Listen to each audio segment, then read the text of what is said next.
دولت کا بہترین مصرف یہ ہے کہ اس سے عزت و آبرو کو برقرار رکھ۔ وہ سب رخصت ہو گئے ہیں جن سے مجھے محبت تھی، اور اب میں ان لوگوں میں ہوں جو مجھے پسند نہیں۔ اعلیٰ درجے کا معاف کرنے والا وہ ہے جو انتقام پر قدرت رکھتے ہوئے عفو و درگزر سے کام لے۔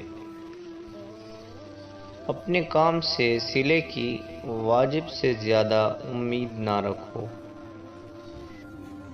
اس چیز کے در پہ نہ ہو جسے تم نہیں سمجھ سکتے یا نہیں پا سکتے۔ دنیا کا رنگ بدل گیا ہے، وہ نیکی سے محروم ہو گئی ہے۔ کوئی نہیں جو ظالم کو ظلم سے روکے۔ وقت آ گیا ہے کہ مومن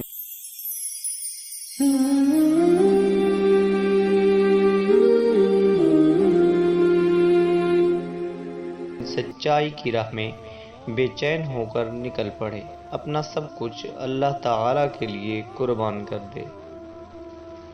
جس کام کی انجام دہی تمہارے لیے دشوار ہو، تم اس پر قادر نہ ہو، اس کی ذمہ داری اپنے سر نہ لو۔